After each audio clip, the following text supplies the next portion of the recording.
뼈뼈하고 인사합시다. 나를 통해 한 영혼을 구원합시다. 예수 믿으면 꿈 같은 일이 일어났습니다. 내 영혼아, 내가 새벽을 깨우리로다. 할렐루야. 여러분 주보에 보시면 우리 그 책상에도 있고 이제 태신자 명단을 적었습니다. 그리고 초청장을 나눠드렸고 입구에도 준비가 되어 있는데 이제 2주라는 시간이 우리에게 지워졌습니다. 저도 가을에 안 하던 여러 가지 모임들이 많이 생겨서 사실 좀 시간을 많이 뺏기고 정신이 없지만 다시 한번 이렇게 이번에 수요일 날도 우리 전도를 같이 나갔는데 여러분 저를 한번 따라해 보세요. 나가기만 하면 만납니다.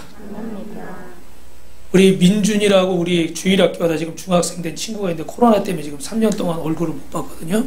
근데 그 동생이 그 전에 한번 왔었어요. 나가니까 그 동생을 또 만났어. 그래서 오빠 데리고 와라 이렇게 하랬는데 여러분 전하려고 맘먹으면 또 입을 열면 하나님 분명히 여러분을 통해서 역사하실 줄 믿습니다. 먼저 켜져 버렸네요. 제가 그 이번 주 다음 주가 종교개혁 여러분 505주년입니다. 이제 중세 교회가 타락하자 몇몇 깨어있는 사람들이 종교개혁을 일으켜서 천주교로부터 1517년에 개신교가 분리돼서 이제 500년이 넘게 지났습니다. 이 캐톨릭의 여러 가지 병든 부분들, 교황무호설이나 성모 마리아 승천설이나 또 연옥설이나 면죄부 같은 것들은 여러분이 많이 들어보셔서 알지만 성경에 그런 내용이 나와 있지를 않아요. 그럼에도 저들은 자신들의 이익을 위해서 이런 것들을 만들어서 헌금을 강요하고 사람들을 정죄하고 이런 일들이 생겼습니다. 그래서 타락한 이 종교를 개혁하기 위해서 칼빈이나 루터와 같은 하나님은 믿음의 사람들을 세우셔서 쯔빙글 같은 이런 사람들을 통해서 이 위대한 일을 시작한 지 이제 500년이 지났어요. 근데 안타까운 것은 이제 우리 교회도 많이 병이 들었다는 거예요. 곪은 데가 많아요. 그래서 너무 그 유럽의 교회들처럼 젊은이들이 떠나고 어르신들만 몇 분 앉아있고 그 큰 성전 으리으리하게 져놓고 몇 사람 앉아있는 그런 유럽의 교회들을 우리는 20년, 30년 전부터 그렇게 되지 말아야 된다고. 그런데 우리가 아는 것처럼 이제 뭐 10여 년 전에 이렇게 주 5일째, 뭐 지금은 또 주 4일째 얘기도 나오더라고요. 점점 복지는 좋아지는데 복지가 좋아지고 우리 생활 수준이 높아질 만큼 우리는 갈 데도 많고 할 것도 많고 살 것도 많고 누려야 될 게 너무 많은 거예요. 저도 목회자니까 절제를 해야 되는데 자꾸 어떻게 돼요? 뭔가 더 조금 더 조금 더. 근데 여러분 사람이라는 게 욕심이라는 게 한이 있어요 없어요? 요만큼 되면 요거 되고 싶고 저만큼 되면 또 저렇게 되고 싶고 한도 끝도 없어. 그래서 계속 우선순위를 말씀드리고 절제를 말씀드리는 것이 하나님 앞에 우리가 우선순위가 분명히 정해지고 이것이 정해져야 우리의 삶에도 분명한 목적이 생기고 하나님 앞에 우리가 시간을 어떻게 쓰고 마음을 어떻게 쓰고 재물을 어떻게 써야 될지 재능을 어떻게 써야 될지 여러분 길이 잡히는 거예요. 기독교가 많이 이제 죄송한 표현이지만 타락을 해서 그렇지 않은 곳이 더 많지만 이제 기독교라는 옷을 입고는 세상을 변화시킬 수 없다 이렇게 얘기하는 사람들이 있습니다. 그러나 다시 한번 우리는 이 종교개혁 505주년을 맞이하면서 여기 있는 한 분 한 분이 따라합시다. 종교개혁의 주역입니다. 여러분 나를 너무 작게 생각하지 마세요. 나 한 사람으로 시작해서 성전이 세워질 수도 있고 나 한 사람으로 시작해서 한 영혼이 구원받을 수 있고 나 한 사람으로 시작해서 여러분 가족이 다 구원받을 수도 있어요. 할렐루야. 어떤 분은 며느리가 시집가서 그 핍박 속에서 뭡니까? 그 시동생들, 가족들, 8남매를 다 구원시켰어요. 그러니까 손주들까지 하면 몇십 명이 되겠죠. 그죠? 누구를 통해서 일어난 거예요? 그 며느리 한 사람을 통해서 일어난 거예요. 그러니까 여러분 안에 나는 부족하지만 하나님이 나를 쓰시면 이 위대한 일을 행하실 줄로 믿습니다. 그리고 여러분 한 사람 한 사람이 한 번 더 따라합니다. 옆에 분하고 인사합니다. 성도님이 빛과 소금 교회입니다. 제가 없어도 교회가 어려울 수 있지만 여러분이 또 없어도 교회가 세워질 수가 없잖아요. 그죠? 그러니까 우리가 하나님 앞에 이렇게 귀한 마음을 가지고 쓰임 받으시길 주님의 이름으로 축원합니다. 그래서 아까 사진 좀 보여주실래요? 이번 주에도 우리 그 사모님하고 전도대원들하고 열심히 나가서 전도를 하는 가운데 저기 한 분을 소개하면은 짧게 얘기해야 되는데 지금 시간이 저기 버스 이렇게 앉아 계신 분이 우리 전도사님 남편분이에요. 할렐루야. 이의학님이십니다. 그 원래 청년 때 교회 다니시고 그러셨는데 이렇게 운수업을 하시다 보니까 운전을 하고 이렇게 가셔야 되잖아요, 그죠? 그러다 보니까 주의를 거의 잘 못 지키고 그래서 우리 전사님 계속 기도 제목에 남편을 위해서, 자식을 위해서. 근데 요번에 우리가 전도 여행을 광주로 갔고 이번 주에는 여수로 가서 또 전도를 하는데 거기 이제 3분 브릿지를 가르쳐주고 컨퍼런스를 열어서 거기 온 교역자들과 거기 온 성도들에게 이걸 전수해가지고 같이 전도를 나가는 거예요. 하루밖에 안 되기 때문에 뭐 사실 굉장히 짧은 시간이지만 우리가 다 자비량으로 헌신해서 그 영혼들을 섬기는 거지. 지역의 교회를 또 섬기는데 차를 리무진을 한 40명이 내려가니까 리무진을 이제 빌리기로 했는데 저한테 먼저 얘기를 안 하고 이렇게 하셔가지고 제가 속으로 얘기를 하려면 나한테 얘기해. 우리 전도사님 남편을 이렇게 만나볼 텐데 이렇게 연결을 할 텐데 그랬는데 아침에 딱 나타났는데 보니까 전사님 남편이 나타난 거예요. 저도 놀래고 저분도 놀래고 뭐 거기 숨겨진 간증이 많이 있어요.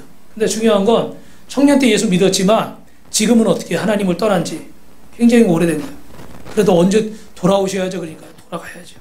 그리고 거기 영접 기도회 그거 있잖아요. 주님 나는 죄인입니다. 오랜 시간을 방황하다 이제 돌아옵니다. 그래서 제가 돌아오셔야죠. 그러니까 돌아와야죠. 언제 돌아오실래요? 내년에요. 그래서 내년까지 무슨 일이 있을지 어떻게 알아요, 여러분? 사람이 오는 데는 순서가 있는데 가는 데는 순서가 없어요. 그래서 한시라도 빨리 이번에 11월 6일 날 오십시오. 근데 대답을 좀 희미하게 하더라고.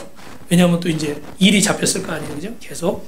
그래서 그런 어려움들이 있지만 여러분 하나님 앞에 복음을 전하시면 하나님이 여러분을 사용하실 줄 믿습니다. 그래서 저 중에 그 우리 전도사님도 있고 또 우리 시은자매도 있고 예전 선생님도 있고 우리 사모님도 계시고 저 밑에 사모님들이 하는 분들은 또 외국인들이에요. 여기 호수공원 나가니까 여기 뭐 코스모스 보러 외국인들이 왔더라고. 그래가지고 막 나 바빠 막 이러는데 동탄에 뭐 축제 가야 된대. 근데 우리 사모님 붙잡고 3분이면 1분이면 된다고 이러다 보니까 복음을 전하게 됐어요. 근데 저기 저 청소 이렇게 그 환경미화 봉사하신 우리 어머니들은 네 분이 계셨는데 이렇게 가다가 우리가 저분들을 만나고 다시 차에 가서 종이 가지고 펜 가지고 와서 간식까지 저희는 이 간식하고 그 비타오백 같은 거랑 뭐 건빵 같은 거랑 전도지랑 항상 가지고 다녀요. 그리고 A4 용지랑 펜하고 항상 차나 집이나 집에도 있고 교회도 있고 차에도 있어요. 우리 장 집사님 봉고차 운전하시면 그 옆에 가방 있죠, 그죠? 거기 건빵이랑 음료수랑 전도할 거랑 다 들어있어요. 언제 어디서 누구를 만날지 모르니까. 그러니까 여러분도 아 내가 맘먹고 전도해야지. 그러면 어떻게 좀 부담이 돼. 그리고 발걸음이 무거워. 근데 여러분이 항상 여기다 뭐 메모지나 펜 같은 거 아니면 뭐 음료 하나 같은 거 이렇게 가방에 넣고 다니시다가 언제 어디서 누구를 만나서 아 저분이 혼자 계시거나 이렇게 좀 복음을 전해야 되겠다 그러면 여러분이 다가가서 복음을 전하시길 주님의 이름으로 축원합니다. 네. 그러다 보면 여러분요 우리 사모님은 그 작년 재작년에 이렇게 하면서 아이들에게 이렇게 한번 복숭아 사가지고 오다가 추석 때 갑자기 놀이터에서 노는 아이들에게 복음을 전하고 싶더래요. 그래서 복숭아 사가지고 오다가 얘들아 복숭아 먹고 싶은 사람 그러니까 저요 그리고 다 5명이 달려와가지고 하나씩 줬어요. 그래가지고 집에 올 때 보니까 이 박스가 비었어. 한 반은 나눠줘가지고. 근데 너무 이제 기쁘니까 어느 날 사라져서 보면 이거 전도 가방 들고 동네 나가 있는 거예요. 요즘은 초상권 침해 이런 것 때문에 사진을 좀 제대로 잘 못 찍는데 사진은 많이 뭐 보여드렸지만 계속 복음을 전하려고. 왜? 기쁘거든요. 나를 통해서 영혼을 구원하는 이런 걸 체험을 하니까 내가 그냥 있을 수가 없어요. 우리 빛가소공교회 성도들도 하나님 빛가소공교회를 보내신 이유가 있는 줄 믿습니다. 왜냐하면 주님이 사람이 그 길을 계획해도 그 걸음을 인도하는 건 여호와 하나님이시라고 그랬잖아요. 여러분이 온 것 같고 누군가가 여러분을 인도한 것 같지만 그러나 결국은 누가 인도하신 거예요? 하나님이 인도하신 거예요. 그러면 나를 이 교회 빛가소공교회에 부르신 이유가 뭘까? 우리 교회에서 내가 해야 할 일이 뭘까? 여러분이 하나님 앞에 각자 받은 사명이 있는데 그 중에 우리에게 공통된 사명이 뭐냐면 이렇게 영혼을 구원하는 것인 줄 믿습니다. 그리고 또 하나 여러분 복음을 전하려고 그러면 어디서부터 뭐라고 말해야 될지 어렵잖아요. 그죠? 간증을 뭐 1시간씩 할 수도 없는 거고 그런데 이 3분 브릿지라는 이런 무기를 주셔서 원래 백지전도 같은 건데 좀 줄여놓은 거예요. 그래서 누구든지 짧은 시간 안에 예수님을 소개할 수 있는, 물론 충분하지 않을 수도 있어요. 그러나 이걸 여러분이 준비하셔서 여러분 사랑하는 가족이나 이웃이나 친구들에게 이 복음을 전하시고, 그러려면 여러분 복음을 전하려면 관계도 좋아야 될까요? 나빠야 될까요? 좋아야 돼요. 서로 인상 쓰고 싫어하고 싸웠는데 이게 전하기가 입이 안 들어져. 그러니까 우리가 친절해질 수밖에 없어. 저도 그래요. 그게 참 어려운 일인데, 그게 우리가 주님을 위해서 헌신하는 거예요. 내 마음대로 대하고 싶지만 내 마음대로 안 대하는 거예요. 왜? 주님 때문에.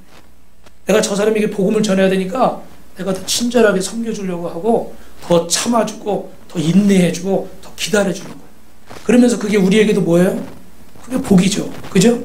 불의치 하는 것도 복이지만, 그렇게 우리가 그를 위해 헌신하는 것 자체가 복인 거예요. 그래서 만약에 여러분이 그 음료수 하나라도 밥 한 끼라도 사줄 수 있다면 그게 또 여러분이 주님 앞에 예물을 심는 거예요. 믿으시면 아멘. 그래서 우리가 1년에 2번 봄과 가을에 새생명 축제 2주밖에 안 남았는데, 여러분 2주가 짧지만 또 긴 시간이에요. 매일매일 우리가 마음으로 기도하고 주님 앞에 소원을 가지면 하나님께서 여러분을 통해서 역사를 이루실 줄 믿습니다. 옆에 분하고 이렇게 인사합니다. 성도님은 보통 사람이 아닙니다. 한 번 더요. 시작. 나를 통해 한 영혼을 구원합시다. 할렐루야. 여러분 참 괜찮은 친구가 있었는데 어느 날 주님을 뜨겁게 만나고 신학을 했습니다. 순수했던 생각이 이 친구가 굉장히 비판적이 됐어요. 사랑했던 친구가 자꾸만 사람을 판단하고 정죄해요. 신학이라는 최고의 학문을 배웠는데 자신도 모르게 율법주의가 돼버린 거예요. 여러분 사실 중세에는 신학밖에 없었습니다. 근데 신학에서 의학과 법학과 요즘 또 인문학 이런 것들이 나오잖아요. 그게 사실은 최고의 학문인 거예요. 그런데 그런 학문을 하고도 사사건건 친구들을 만나면 따지기 좋아하고 비난하기 좋아하고 부정적인 사람이 된 겁니다. 저도 이 설교를 준비하면서 제 모습을 돌아보니까 제 안에도 그런 부분들이 있어요. 목회자로서 이제 바른 말을 하고 이렇게 그런 말씀들을 전하다 보니까 저 자신도 그런 것에 대해서 굉장히 부족한 부분이 많이 있지만, 또 어떻게 돼요? 그런 사람들이 막 눈에 보이는 거예요. 그러니까 자꾸 어떻게 돼요? 저러면 안 되는데 술 마신 사람, 담배 핀 사람, 마약하는 사람, 뭐한 사람 보면 자꾸 정죄를 하게 되는 거예요. 근데 우리가 그 옳고 그름은 분별해야 되겠지만, 주님이 정죄하라고 그랬어요? 그 영혼을 위해서 기도해 주라고 그랬어요? 그 영혼을 불쌍히 여겨야 되잖아요. 그죠? 그래서 지금 동성연애 이런 것도 보면 교회가 반대하는 것은 그 영혼들을 우리가 무시하기 때문이 아니에요. 그 사람들 지옥 가도 된다 그런 얘기가 아니라, 성경이 말하고 있는 것은 동종연애를 금하고 있어요. 이걸 하지 말라라는 거지 그 영혼들이 지옥 가도 된다는 건 아니거든요. 그런데 이제 여러분이 이렇게 본론에 보도되는 것은 기독교가 동성연애자들을 굉장히 핍박하는 것으로만 표현이 되는데, 여러분 그렇지 않습니다. 만약에 동성연애 하시는 분이 우리 교회에 온다고 해도 우리는 그 영혼을 품어야 돼요. 당신은 동성연애자니까 이 교회 못 옵니다 이렇게 말할 수는 없어요. 다만 잘못된 길에 들어서 있기 때문에 어떻게 돼요? 바른 길로 오라고, 주님이 기뻐하신 자리에 서라고 우리가 말씀을 전하고 복음을 전해야 될 줄로 믿습니다. 근데 우리가 자꾸 내가 신앙생활 하면서 자꾸 정죄를 하는 거예요. 판단을 하는 거예요. 이러다 보니까 이 친구 주변에 친구들이 다 사라져버려요. 그래서 종교개혁자 장로교를 처음 만들었던 존 칼빈은 사탄은 예리한 신학자다. 뭐라고요? 사단은 예리한 신학자래요.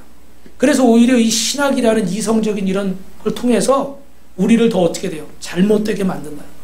그리고 교묘한 이단 교리들을 또 거기서 만들어내는 거죠. 그래서 여러분 잘 아시는 문성명의 통일교의 원리 강론 같은 거는 성경에 있는 걸 갖다가 막 자기가 이렇게 만들어 놓은 거예요. 근데 이렇게 지식층들이 들으면 아주 껍벅 넘어간다네요. 왜요? 딱딱딱 들어맞는다는 거예요. 신천지처럼 저도 직접 들은 적은 없지만 일부러 여러분은 보지 마세요. 저는 왜냐면 공부를 좀 해야 되니까 알아야 제가 또 얘기를 해줄 거 아니에요. 그러니까 뭐 전능신교니 뭐 이런 것들 일부러 제가 찾아서 보고 읽어보고 그래요. 왜냐면 어떤 부분이 잘못된지 얘기를 해줘야 되니까. 근데 그런 것들 보면 뭐 해니, 달이니, 별이니 뭐 탁탁탁 해가지고 뭐가 탁탁탁탁 들어맞아. 그러니까 듣는 사람 입장에서는 기가 막힌 거예요. 그래서 어떤 사람은 10몇 년을 교회 다녔는데 이단에 빠져가지고 무슨 얘기를 하냐면, 제가 저기 철산 광명시 그쪽에 있을 때 그런 얘기를 하는 거예요. 10몇 년 교회 다녔는데 처음 듣는 소리를 듣는데 한 번도 못 들어본 소리대. 여러분 저를 한번 보세요. 여러분이 정말 하나님 앞에 십몇 년을 정성을 다해서 마음을 다해서 성실하게 신앙생활을 했다면 십몇 년 동안 한 번도 못 들은 말씀이 있을 수 있을까요? 없을까요? 제가 생각할 때는 거의 그렇진 않을 것 같아요. 그죠? 만약에 그럴 수도 있어요. 그러나 정말 성실하게 신앙생활하고 하나님 말씀을 들었다면 아마 그렇진 않을 겁니다. 그러면 결국 상식에서 벗어난 어떤 이야기를 한다는 것은 의심을 해봐야 되거든요. 그런데 오히려 내가 십몇 년 교회 다니면서 이런 말 처음 듣는다 생각하고 그거를 당연한 것으로 신기한 것으로 받아들이는 거예요. 여러분 이런 것들이 어디서 나오는 거예요? 이런 사단이 교묘하게 우리를 미혹하는 거예요. 아예 다르면 여러분 속지를 않아요. 근데 짝퉁은 어때요? 항상 거의 비슷하죠. 그죠? 잘 전문가가 아니면 분별이 안 되는 거예요. 여러분 멍청한 사람이 그런 이단에 빠지고 잘못된 것에 빠진다 생각하시면 우리는 착각하는 거고 교만한 거예요. 오히려 더 열심히 있는 사람들, 통계적으로 신천지 같은 데 빠진 사람들 보면 오히려 더 열심히 아주 극성스럽게 은혜 좀 받았다고 하는 사람들이 더 많이 빠진다는 거예요. 그 이유가 바로 이런 거예요. 내 안에 이런 갈증들을 정상적으로 밥을 먹고 김치찌개를 먹고 된장찌개를 먹으면서 채워야 되는데 자꾸 더 자극적인 음식을 요구하는 거예요. 그래서 뭐 불닭 이런 거 있잖아요. 그거 매일 드시면 어떻게 돼요? 여러분의 위는 만신창이가 되는 거예요. 우리 사모님이 가끔 이제 우리 예진 씨를 얘기할 때 어릴 때부터 그렇게 막 김치를 좋아해가지고 그리고 제주도에 우리가 2년 있으면서 회 먹을 일이 많잖아요. 그래서 회 맛을 그때 배워가지고 초장을 딱 찍어서 이렇게 먹는 걸 배워가지고 그때 위가 빵꾸 났다고 그러더라고요. 빵꾸 났으면 지금 살아있지도 않겠죠. 근데 이제 그렇게 얘기를 하는데 그걸 매일 먹으면 여러분 속이 어떻게 돼요? 망가지는 거예요. 제가 아는 장로님은 카지노에 근무하셨는데 카지노에 호텔에 있으니까 음식을 할인해 주잖아요. 그러니까 스테이크를 거의 점심마다 3년 동안 드셨대요. 그러니까 뭐가 생길까요? 당뇨가 왔어요. 무슨 말인지 이해하시죠? 정상적으로 먹어야 되는 평범한 것을 먹으면서 우리는 특별한 날 그걸 먹는 거지 그 자극적이고 특별한 걸 여러분이 매일 먹는다면 여러분은 살아있을 수가 없어요. 신앙도 마찬가지인 거예요. 저도 처음에 여러분 은혜 받을 때 다 얘기할 수 없지만 신비한 체험들을 많이 했어요. 투시하는 거 속도 들여다봐요. 신기하죠? 유튜브에 나가는데 또 이상한 목사로 소문날까봐. 뭐 어떤 때마다 말씀으로 이거 받는 거 여러 가지 그런 체험들을 했어요. 하는데 지금 그런 것들을 사용하는 것은 많지 않아요. 왜냐하면 교회는 따라합니다. 은사 위에 세워지는 게 아니라 말씀 위에 세워집니다. 은사는 여러분이 하나님의 살아계신 걸 체험하고 또 믿음의 사람으로 서기 위해서 필요한 거지 교회가 은사 위에 세워지면 교회는 난리 나는 거예요. 그런 사람들이 다 일어나서 다 계시받았다, 다 응답받았다, 다 신유의 은사, 다 내 앞에 나와라, 다 안수하고 다니면 어떻게 되겠습니까? 교회가 난리가 나는 거예요. 그래서 말씀의 기초 위에 밥과 된장찌개, 김치찌개 위에 다른 여타 불고기들 먹을 수도 있고 뭐 콩나물을 먹을 수도 있고 이렇게 돼야 되는 거예요. 그래서 이런 은사들은 하나님을 우리가 체험하고 또 하나님을 경험하기 위해서 병 고치는 은사도 주시고 또 어떤 체험들을 하게 하시는 거예요. 근데 여러분 이런 것들이 우리가 더 하나님 앞에 기도하고 더 겸손하지 않으면 오히려 이런 신학을 공부하거나 이런 것들이 어떻게 돼요? 사단의 올무가 돼버리는 거예요. 그래서 전도들 열심히 하던 사람이 신학을 공부하면 전도를 더 열심히 안 해요. 막 은혜스러운 사람이 신학을 공부하면 더 은혜스러운 사람이 안 돼요. 왜? 더 냉랭해져요. 왜 그럴까요? 하나님 앞에 무릎 꿇지 않는 거예요. 그래서 오히려 이 신앙이 이성적이고 지식적인 것만 되고요. 여러분 고린도전서 8장 1절에 보니까 지식은 교만하게 하며 사랑은 덕을 세우나니. 할렐루야. 신학을 한다고 사단을 이길 수 있는 게 아니고 신학을 한다고 믿음이 좋아지는 게 아니에요. 신학을 한다고 하나님을 더 사랑하는 게 아니에요. 신학을 하면서 우리의 이성 때문에 기도와 말씀에 붙잡히지 않으면 오히려 지식이 높아져서 더 교만한 사람이 되는 거예요. 그래서 신앙생활을 오래 하면 할수록 더 하나님과 가까운 사람이 돼야 되잖아요. 그죠? 근데 신앙생활을 오래 하고 성경을 안다고 직분도 받으면서 점점 사람이 교만해져요. 왜? 이성적인 신앙이 되는 거예요. 주님 앞에 더 겸손하게 무릎 꿇고, 제가 목사면 제가 신학을 공부하면 더 무릎 꿇고 더 겸손하고 더 전도하고 더 하나님 앞에 서려고 해야 되는데, 내가 안다고 자꾸 점점점 이렇게 더 무릎 꿇지 않는 거예요. 그럼 어떻게 될까요? 저도 그런 사람이 되는 거예요. 한번 따라합시다. 예외는 없습니다. 여러분, 저 큰 교회 어떤 목사님들 그렇게 될 수 있고, 저도 그렇게 될 수 있고, 이 설교를 듣고 있는 저와 여러분도 그렇게 될 수 있어요. 그래서 우리는 항상 하나님 앞에 겸손해야 돼요. 하나님의 말씀을 아는 지식도 필요하지만, 거기 정말 하나님의 사랑과 은혜가 바탕이 되지 않으면 그 우리를 교만하게 하는 거예요. 그래서 여러분이 잘 아시는, 여러분 사회주의 공산주의를 만든 레닌도 기독교인이었고, 히틀러도 기독교인이었고, 박대선이라는 분도 장로였고, 전도관을 만들었잖아요. 저 통일교, 저 문성명이라는 사람도 원래 신학을 공부하고 기독교인이에요. 뭐 말하자면 뭐 너무 많이 있어요. 근데 이런 사람들이 처음에 성경 읽고 다 예수를 믿다가 왜 잘못된 것에 빠졌을까? 다 나름 간증이 있어요. 자기들의 이유가. 오늘 이걸 다 얘기할 수 없어요. 근데 중요한 것은 뭐냐면, 이것을 극복하는 방법을 따라합니다. 기도하는 것입니다. 옆 사람하고 인사합시다. 기도합시다. 내가 이성적으로 아는 지식이 높아져서 하나님 말씀을 대적하지 않도록 기도해야 되는 거예요. 내 이성적인 생각이 교만해져서 불순종하지 않도록 하나님 앞에 무릎을 꿇는 거예요. 그러므로 여러분, 신앙생활을 이성적으로 하는 사람이 되지 말고 온몸으로 하는 사람이 되시길 주님의 이름으로 축원합니다. 예수님이 40일 금식기도 후에 사단에게 시험을 받았는데, 여러분 사단이 뭘 가지고 공격했을까요? 말씀을 가지고, 하나님 말씀을 가지고 공격을 하는 거예요. 그러니까 어떻게 돼요? 예수님은 뭘 가지고 그러면 공격을 막아내셨을까요? 하나님 말씀. 그죠? 그래서 사람이 떡으로만 살 것이 아니라 하나님의 말씀으로 살 것이다. 여러분, 사단도 말씀을 알았고 예수님도 말씀을 알았어요. 근데 사단이 아는 하나님의 말씀은 머리로만 알고 있는 거예요. 지식에 불과한 거예요. 이론에 불과한 거예요. 그런데 예수님은 그 말씀을 사랑했고, 그 말씀대로 살았고, 그 말씀대로 자신의 목숨을 내어주시면서 십자가에서 우리를 위해 헌신하시는 줄로 믿으시면 두 손 들고 아멘 하시기 바랍니다. 할렐루야. 여러분, 어마어마한 차이인 거죠. 그죠? 누구든지 사랑한다고 말할 수 있어요.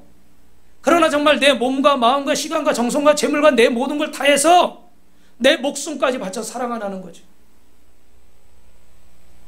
손에 가락지를 끼고 검은 머리 파뿌리 될 때까지 내가 당신의 영원한 반려자가 되게 하겠다면서도 정말 희생을 안 하는 거예요. 성격 차요?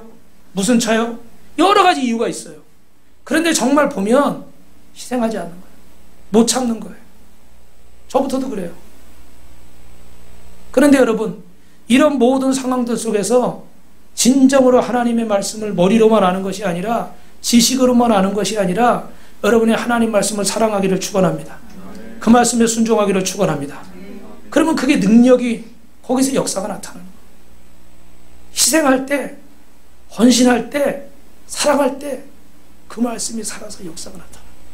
왜 주님께서 하나님 이 땅에 떨어져 그냥 있으면 사라져버리고 썩어지면 많은 열매를 맺겠다고 그랬어요? 희생하고 헌신하고 사랑하니까 그 말씀이 열매가 맺는 거예요. 그래서 여러분 사랑하는 남편이 변화되고, 아내가 변화되고, 자식이 변화되고, 부모가 변화되고, 형제가 변화되고, 5번 하는 동안 아멘이 한 번도 안 나와요. 남편이 변화되고, 아내가 변화되고, 자식이 변화되고, 부모가 변화되고, 형제가 변화되고, 손드는 사람이 아무도 없네. 그래요, 여러분. 그러니까 이성적으로만, 지식적으로만 말씀을 알아서는 안 된다는 거예요. 그건 오히려 우리를 더 교만하게 만드는 거예요. 신앙의 연조가 가면 갈수록 주님과 더 가까워져야 되는데, 가까워질 수 있을까요? 오히려 더 어색한 사이가 돼버려요. 왜요? 말씀은 많이 들어서 부담은 돼. 근데 그걸 말씀을 내 삶에 실천해내지 못하니까 말씀을 듣는 것이 자꾸 껄끄러워져. 부담스러워져. 그 신앙생활이 점점 어떻게 재미가 없어지는 거예요. 원인이 다른 곳에 있습니까? 여기에 있는 거예요. 오늘 본문에 보면 욥의 말을 듣고 욥의 두 번째 친구가 나타났습니다. 빌닷이에요. 처음에 빌닷은 욥과 엘리바스가 대화하는 걸 듣고 화가 났습니다. 왜냐하면 엘리바스가 하는 말이 다 맞는 거예요. 그런데 욥이 인정할까요? 안 할까요?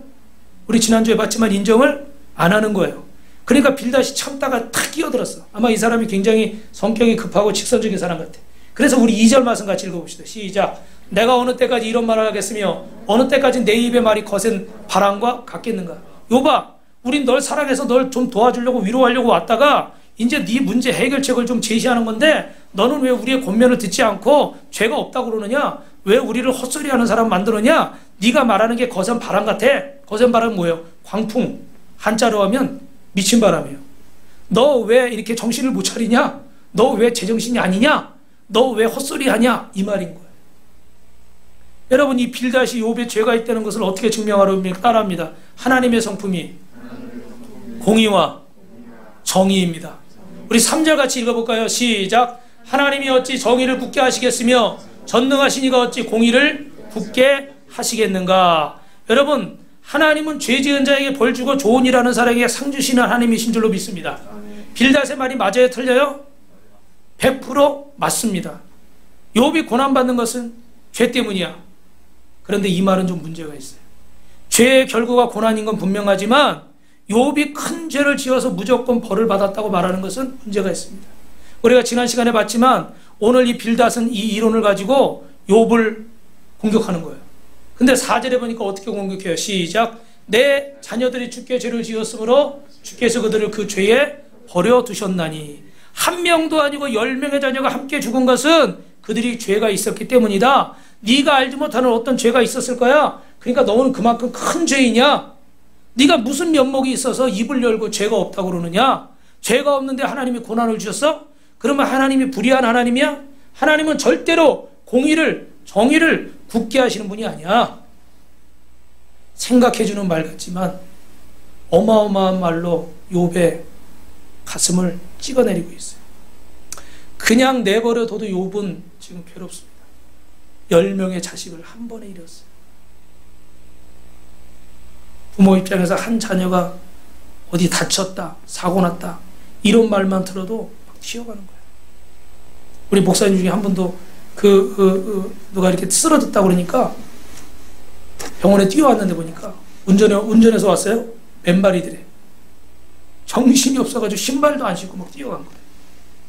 여러분, 그런데 10명의 자녀를 잃었습니다. 그런 친구를 향해서 하나도 아니고 10명이 죽은 건 그만큼 네 죄가 크다는 거야. 그런데 너는 여기서 죄가 없다고 그래? 도대체 누구를 위해서 이런 얘기를 해주는 걸까요? 여러분이 알고 있는 하나님은 어떤 하나님입니까? 1000명이 있으면 1000명의 생각이 다 다릅니다. 하나님에 대해서 자신이 가지고 있는 이미지가 다 다르기 때문이죠. 자신의 틀로 생각하는 거예요. 그래서 많은 사람들이 자기에 대한, 하나님에 대한 그런 편견을 가지고 있어요. 부모도 자식에게 말할 때 부모의 틀에서 자식을 보는 거고, 자식도 부모에게 무슨 얘기를 할 때 또 자식의 틀에서 부모를 보는 거예요. 나의 틀과 나의 생각이 여러분 전부가 아닌데 이 틀에서 다른 사람들을 평가하려고 그래요. 서두에 말씀드린 것처럼 여러분, 어떤 상황과 관점에 따라서 우리의 틀은 바뀔 수가 있습니다. 경청은 어떨 때 가능할까요? 나도 실수할 수 있고 당신이 나보다 옳을 수도 있습니다 라는 생각을 가질 때 귀가 열려서 이야기가 틀리는 거예요. 그러나 나만 맞고 당신은 틀리다는 생각에는 아무리 대화를 해봐야 몇 시간을 앉아있어도 대화가 될까요? 안 될까요? 안 되는 거예요. 그래서 대화를 하려면 여러분, 마음을 여셔야 돼요. 경청은 내 마음을 열고 나도 실수할 수 있고 당신도 실수할 수 있고 당신도 잘못할 수 있고 나도 잘못할 수 있는 존재라는 것을 여러분이 인정하면 경청하게 될 줄로 믿습니다. 그래서 여러분, 빌닷의 말이 전부 다 틀린 건 아니에요. 그러나 빌닷의 지금 잘못은 뭡니까? 자기의 틀에 가둬놓고 욥을 평가하는 거예요. 그래서 욥에게 큰 상처를 주는 겁니다. 자신은 진리를 말한다고 하지만 진리가 아닌 거예요. 우리 4절 읽었으니까 5절부터 한번 읽어볼까요? 시작. 내가 만일 하나님의 찾으며 전능하신 이에게 간구하고 또 청결하고 정직하면 반드시 너를 돌보시고 내 의로운 처소를 평안하게 하실 것이다. 그럼 우리 7절 읽어봅시다. 시작. 내 시작은 미약하였으나 내 나중은 힘이 창대하리라. 1부 때 들으신 분들은 이해가 되시겠지만 좀 이상하죠, 그죠? 우리가 무슨 개업만 하면은 다 저거 액자 가지고 가는 게 뭐예요? 내 시작은 미약하으나 내 나중은 힘이 창대하리라. 근데 사실은 원래 의도는요, 그게 아닌 거예요. 네가 네 죄를 깨닫고 고백하고 회개하면, 그래서 청결해지고 정직해지면 하나님이 너를 새롭게 이렇게 탁 세우실 거야. 할렐루야. 그런 의도인 거예요. 근데 우리는 앞에는 뚝 자르고 어떻게 뒷부분만 갖다 쓰는 거예요. 여러분, 이단들이 그래요. 여호와 증인들이 200~300개 성경 구절을 외우고 다니면서 달달달달달 말하거든요. 거기에 절대 현혹되지 마세요. 앞뒤 문맥을 다 제거하고 그 용어만 갖다가 써서 붙이는 거예요. 그리고 그게 전부인 것처럼. 제가 신학교에서도 한번 이렇게 신학교에 왔는데 수업은 안 들어오고 예배실에서 하루 종일 기도만 하다 가는 형제가 있었어요. 저보다 좀 나이가 있었는데 어느 날 보니까 우리 이 동아리 친구들이 또 그 친구한테, 왜냐면 너무 신령하잖아. 하루 종일 기도만 하니까. 일주일 내내 한 학기 내내 기도만 하니까 수업은 안 들어와. 어쩌다 들어와서 앉아있으면 책 풀 때, 예배 때 들어와 있는 거야. 야, 저거 뭘까? 근데 다 또 그 하는 말이 성경 구절 막 말하잖아요. 그래서 짧게 말씀드리면 그 친구한테 좀 이렇게 가깝게 된 친구들이 있어. 그래서 제가 제 후배를 백자무, 이름이, 이거 설교 들으면 안 되는데 자기 얘기한다고, 백자무라고 기타도 잘 쳤어요. 작곡도 잘하고. 근데 이 친구가 거기 빠져가지고 맨날 같이 다니는 거야. 야, 그러면 안 된다 그러니까 뭐 하면서 성경 구절을 피더라고. 오래돼서 기억은 안 나요. 어디 성경 구절을 피는데 이거 보라고, 이런 말씀이 있지 않냐. 그래? 저도 깜짝 놀랐어. 성경을 그렇게 읽어도 가끔 이런 게 있었나 싶은 게 있어요, 여러분. 근데 그걸 하는 거예요. 그래서 제가 깜짝 놀라서 그래, 순간 당황했어. 근데 제가 당황할 사람입니까? 당황하죠. 당황하지만 안 당한 척 하면서 얘기 들으면서 앞에 부분을 읽어봤어. 그랬더니 예를 들면 이런 거예요. 예를 들어서 그런 거예요. 똑같은 게 아니라 손이 범죄하면 손을 잘라버려라. 눈이 범죄하면 눈을 뽑아버려라. 그런 말씀 있잖아요, 구약에. 근데 사실은 그 앞에 문맥은 어떻게 돼요? 그 정도로 죄를 미워하는 자가 되라고 그랬죠. 그러니까 당장 손 자르라는 거예요? 당장 눈 뽑으라는 거예요? 아니거든요. 그 정도까지 죄를 미워하고 죄와 피 흘리게 싸워야 우리가 사단과 영적인 전쟁에서 승리할 수 있다는 말씀. 그러니까 문맥은 다 읽질 않고 필요한 부분만 쏙 빼서. 그래서 제가 그걸 설명을 해줬죠. 그랬더니 이 친구가 당황했어. 자기가 당황했어, 이제. 그래서 얼버무리더니 가버리더라고. 여러분, 그럴 수 있어요. 내가 옳다고 생각하는 게 있을 수 있어.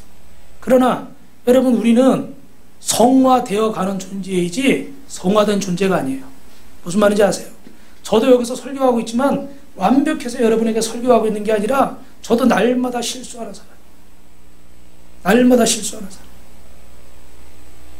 그런데 주님 앞에 가까이 가려고 몸부림을 치는 거예요. 여러분도 마찬가지예요. 여러분 가운데 누구든지 내가 완벽하다 생각하는 사람이 있다면 죄송합니다. 교만해요. 아주 큰 교만. 나는 하나님 앞에 항상 부족하다는 걸 인정해야 얘기가 들리는 거예요. 내가 부족하지 않다고 생각하면 다른 얘기는 안 들려. 내가 본 게 다고, 내가 들은 게 다고, 내가 아는 게 다고. 그 틀에서 벗어나지 않으면 빌라처럼 하는 거예요. 자기의 틀에서 사람을 정죄해버려요. 사랑하는 성도 여러분, 두 번째 빌닷이 공격한 것은 8절부터 10절입니다. 시작. 청하건대 너는 옛 시대 사람들에게 물으며 두 사람들이 터득한 일을 배울지어다.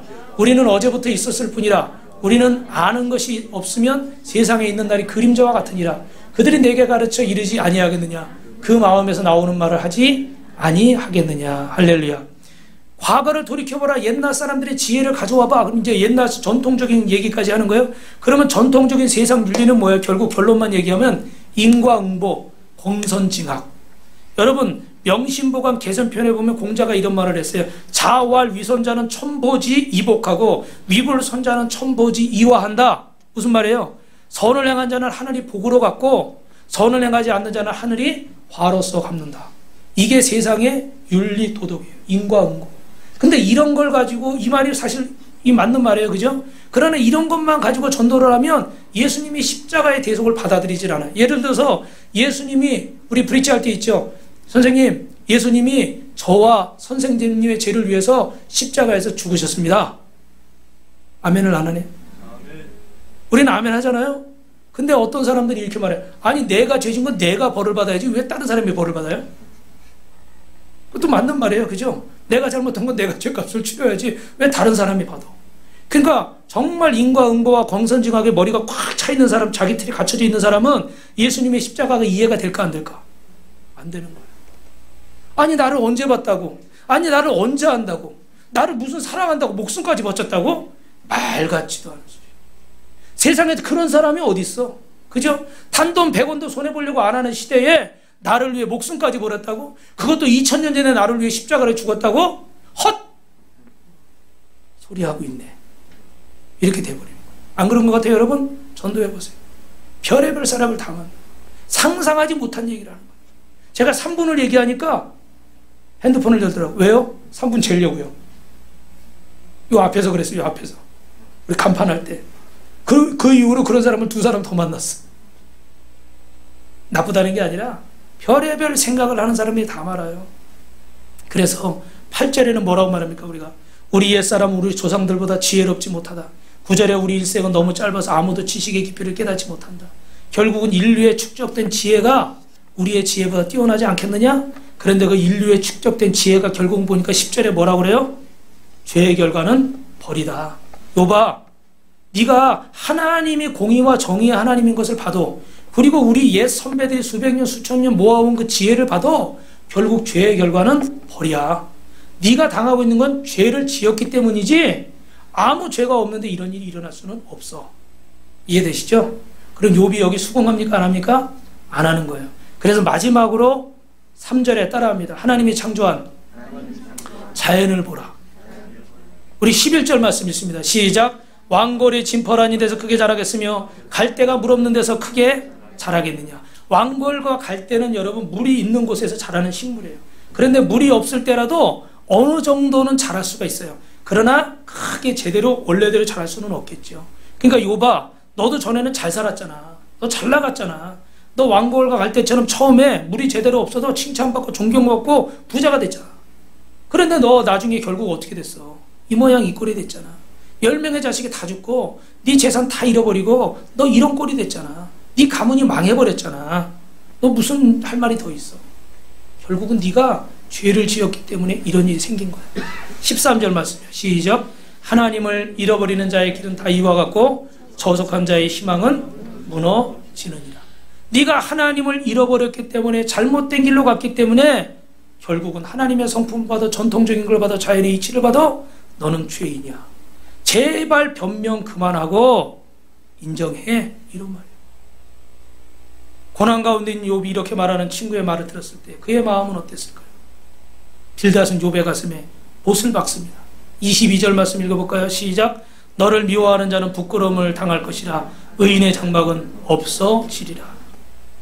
악인의 장막은 없어지는 거예요. 근데 너의 가문이 다 망했잖아. 너의 집안이 다 망했잖아. 그러므로 욥아, 너는 의인이 아니라 뭐라는 거예요? 악인이야. 하나님은 공의와 정의의 하나님이고 네가 고난받는 것을 보니까 빨리 회개하는 것밖에 방법이 없어. 여러분, 빌닷의 말이 참 합리적으로 들리십니다. 그러나 빌닷은 하나님의 이미지를 왜곡하고 있어요. 왜곡. 잘못된 하나님의 이미지, 저와 여러분이 우리가 왜곡된 걸 알고 있고 우리가 왜곡시켜버리는 거예요. 그래서 복음의 길을 막아버리는 거예요. 저 교회 목사가 저래. 저 교회 다니는 저 집사가 저래. 저 교회 다니는 아무개가 저래. 여러분, 요즘 강아지를 반려견이라고 그래요. 그래서 강남에서는 그 강아지 백내장 수술해 주는데 한쪽에 400만 원, 양쪽에 600만 원. 그리고 강아지 임플란트도 해준대. 어마어마한 시대. 근데 예전에는 강아지가 이렇게 큰 찻길이 생기면 그 시골 이런 데 있다가 갑자기 큰 찻길 생기면 강아지 나갔다가 이렇게 죽는 경우들이 있잖아요. 그죠? 어떤 한 초등학생이 집 앞에 강아지하고 놀다가 달려오는 차에 쳤습니다. 자기가 아끼던 강아지니까 얼마나 슬프겠어요? 다음 날이 주일날이었는데 가가지고 선생님, 제가 사랑하는 강아지가 죽었어요. 근데 선생님이 거기다 대고 뭐라고 그러시냐? 그래, 그것도 다 하나님의 뜻이다. 우리 여기 강아지 키우는 분들 계신데 강아지가 죽었는데 다 하나님의 뜻이야. 이러니까 어린 마음이 어떻게 상처가 되는 거야. 하나님이 내가 사랑하는 강아지를 데려가. 하나님 나 싫어. 그리고 예수를 안 믿은 거야. 근데 다행스러운 건 시간이 한참 지나고 이분이 어른이 돼서 어떤 그 하나님의 은혜로 예수님을 다시 믿고 돌아오게 됐습니다. 근데 그분이 고백하기를 내가 사랑하는 것을 데려가는 하나님이 너무 미워서 나는 교회를 떠날 수밖에 없었대요. 그런데 이제 은혜 받고 나는 지금 돌아왔지만 나 말고 다른 사람들은 그런 잘못된 하나님의 이미지 때문에 상처받고 세상 가운데 방황하는 영혼들이 많이 있을 거라는 거죠. 여러분, 만약에 그런 일이 있었으면 내가 강아지를 좋아하든 안 좋아하든 뭐 예를 들어 영철아, 너 참 마음이 아프겠구나. 하나님도 너의 마음을 아실 거야. 하나님이 널 사랑하신다. 선생님이 널 위해 기도해 줄게. 할렐루야. 좀 위로의 말을 전했다면 그 강아지 일을 잃었지만 또 마음이 위로를 받고, 그죠? 우리가 복음으로 살지 않으면 우스갯소리처럼 말씀드린 게 아니라 이런 인과응보의 논리로 살게 되는 거예요. 뭐 때문에 어떻게 되고, 뭐 때문에 어떻게 되고, 뭐 때문에 조상이 잘못해서, 부모가 잘못해서. 그래서 여러분, 시간이 갔지만 참고로 짧게 말씀드리면 신디 제이콥스의 가게에 흐르는 저주나 이런 책을 많이 쓰신 분이 있어요. 근데 그분이 이제 우리 교단에서는 그 책을 이제 이단서적으로 분리를 했습니다. 근데 그 책이 한동안 10년 동안은 엄청 많이 팔렸어요. 그리고 실제로 가게에 흐르는 저주가 저는 개인적으로는 있다고 생각해요. 그러나 여러분 착각하지 마세요. 가게에 흐르는 저주가 있을 수 있어요. 왜냐하면 우리 조선시대 500년 동안 얼마나 우상을 많이 섬겼어요. 그죠? 이 민족도 우상을 많이 섬기던 민족이니까 그런 저주가 있을 수가 있어요. 그러나 그것이 전부일까요? 전부일까요? 전부는 아니라는 거예요. 무슨 말인지 이해되세요? 100% 단정할 수 있는 건 없는 거예요. 하나님 말씀 외에. 그런데 이런 이야기들은 어떤 땅이 저주를 받아서 식물이 안 나고 막 그 지역이 망하게 생겨서 그 땅을 위해서 그 땅에서 옛날에 인디안들을 죽이고 거기서 뭐 한 곳이라고 해서 그 땅에서 막 예배를 드리고 그 땅을 회개하는 기도를 막 드렸더니 그 다음에 소출이 막 몇 배로 나왔다. 할렐루야. 좋은 얘기예요. 그러면 모든 열매가 안 맺는 땅은 다 그렇습니까? 여러분, 이런 것들이 현혹되면 안 되는 거예요. 그럴 수 있어요. 그럴 수 있어요. 그러나 그것 때문이라고만 단정하면 처음에 말씀드린 것처럼 어떻게 해요? 그건 우리의 교만이 돼요. 성경에 그런 비슷한 이야기도 나와요. 그러나 전부 다 그렇다? 그건 거짓말이고. 그런 것들에 현혹되지 마시고 여러분 내 틀에 가두지 마시고 오늘 분명히 우리가 죄를 지어서 어려움을 당할 수도 있어요. 그러나 그것이 전부라고 하지 마시고 하나님 앞에 어떻게 돼요? 우리의 부끄러운 것이 생각난다면 여러분이 회개하고 고백하고 하나님 앞에 은혜를 달라고 기도하시기를 주님의 이름으로 축원합니다. 여러분 도전하겠습니다. 말씀을 정리합니다. 내가 죄 때문에 고난받고 있다면 내가 형통할 때는 어려웠습니까? 잘 들어보세요. 내가 죄 때문에 고난당하고 가난케 되었다면 돈 잘 벌고 건강할 때는 여러분 우리가 그렇게 어렵고 그렇게 대단했습니까? 우리의 모든 죄와 저주는 십자가에서 예수님이 담당하신 줄로 믿습니다. 믿습니다. 믿습니다. 여러분 가정과 인생의 저주도 예수님이 십자가에 담당하신 줄로 믿습니다. 믿느냐 안 믿느냐의 문제인 것이지 이 고난이나 고통을 바라보면 자기의 틀로 해석하고 판단하지 마십시오. 그리고 자기의 틀로 자신을 적용하는 것까지는 제가 뭐라고 할 수 없지만 다른 사람까지 그 틀에 가둬놓고 적용하지 마십시오. 인생을 잘 살려면 이런 율법적인 틀에서 벗어나야 됩니다. 하나님은 공의와 정의의 하나님 맞습니다. 그러나 하나님의 공의는 하나님을 사랑은 이 공의와 정의를 넘어서는 줄로 믿습니다. 하나님의 공의와 정의에 이스라엘 백성들은 죽어 마땅합니다. 그러나 하나님은 수도 없이 수백 번, 수천 번, 수만 번 그들에게 기회를 주셨고 하나님의 백성으로 삼으셨어요. 오늘 저와 여러분들 우리 인생에서 수백, 수천, 수만 번의 기회를 주셨고 우리를 이 자리에 불러주신 줄로 믿습니다. 할렐루야. 원 스트라이크, 투 스트라이크, 쓰리 스트라이크, 아웃으로 끝났다면 저는 여기 없을 거예요. 저하고 동기동장 하실 분도 몇 분 계세요. 그냥 웃고 말지요. 하나님인 공의와 정의를 뛰어넘는 사랑을 잊어서는 안 돼요. 아멘? 아멘? 저희 아버지는 예전에 100일 지성 드린다고 절에 어머니랑 매일 가시던 분이에요. 근데 우리 할아버지 우리 집안은 또 기독교 집안이에요. 장로님도 계시고 목사님도 계시고. 근데 우리 아버지는 그렇게 어느 순간에 어느 날 가보니까 문이 닫혀있고 집에서 찬송 소리가 나더라고요.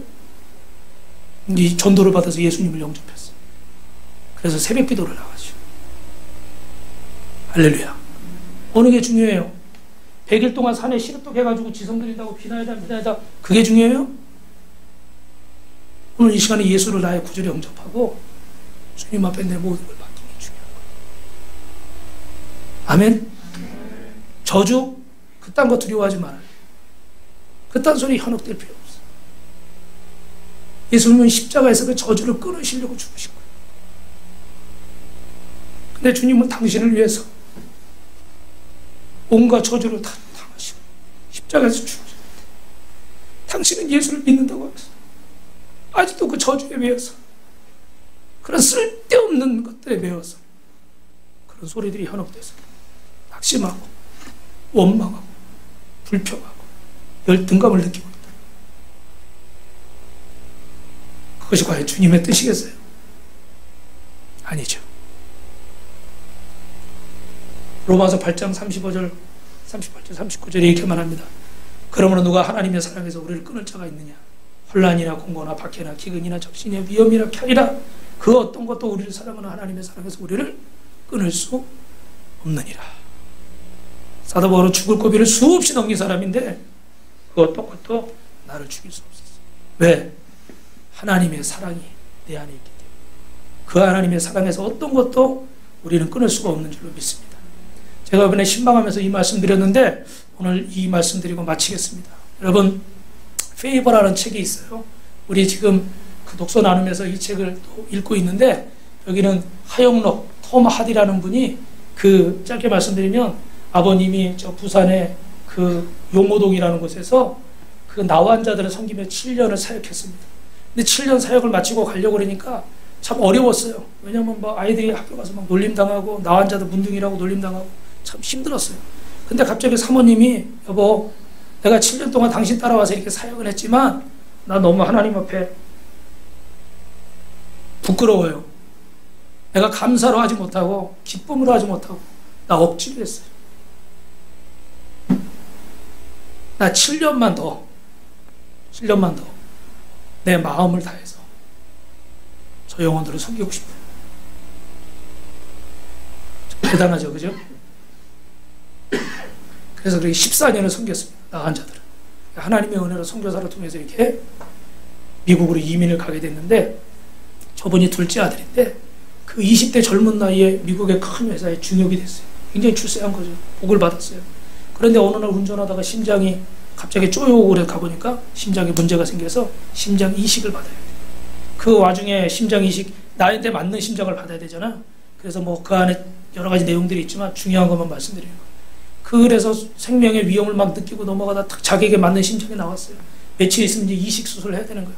근데 의사가 이제 컨디션 괜찮습니까? 이제 언제 수술합니다. 들어갔다가 그냥 나가면 좋은데 한마디를 툭 던진 거예요. 그게 뭐냐면 지금 급하게 여자분이 교통사고 나서 들어왔는데 지금 당장 이식 안 하면 이 사람 죽는다는 거예요. 근데 이분이 그 몇 번 죽을 뻔한 경험을 통해서 하나님을 만나고 내 생명이 주님께 있다는 걸 체험했기 때문에 그 순간에 그 의사가 나가는 뒤에다 대고 잠깐만요. 내 심장을 먼저 주겠습니다. 의사가 깜짝 놀라서 안 된다는 거예요. 그런데 그 심장을 주게 됐어요. 가족들에게 말도 안 하고. 가족들이 알면 반대하니까. 그 이분은 위기를 넘기다가 이식을 받았는데 알코올 중독자의 심장을 이식을 한 거예요. 나중에 이제 그거에 관한 얘기도 나오지만 중요한 것은 이분이 나와서 이제 정상적인 직장 생활을 못하니까 미국은 이렇게 그 집에 이렇게 차고 같은 거 달렸잖아요. 그전에는 큰 저택에 살았는데 이제 경제력이 안 되니까 처분하고 작은 데서 이렇게 작은 차고에서 사무실을 개업했는데 이분이 주차타워 설계하고 이런 회사를 했습니다. 그 주차장에 있는 조그만 책상 하나 놓은 곳에 여러분 누가 와서 업무를 맡기겠어요? 그죠? 근데 하나님이 길을 열어주시니까. 근데 그 중에 아메리칸 익스프레스 카드의 부사장이 이분을 만나서 도와주는데 이분이 이제 잠언 31장 말씀에 여러 사람들에게 유익을 주는 그런 회사를 짓고 하나님 말씀대로 섬기는 회사를 세우고 싶습니다. 그런 비전들을 듣고 왔습니다. 근데 나중에 이분이 이제 그분이 농구 선수인가 그런데 이분이 암 환자라 돌아가셔요. 그래서 장례식장에 갔어요. 그랬더니 그 비서가 하는 말이 뭐냐면 선생님을 만나고 와서 우리 부사장님이 너무 행복해했습니다. 나는 얼마 있으면 죽을 사람이지만 내가 못한 일을 이 톰 하디를 통해서 하고 싶다. 저 사람은 그런 일을 할 사람 같아.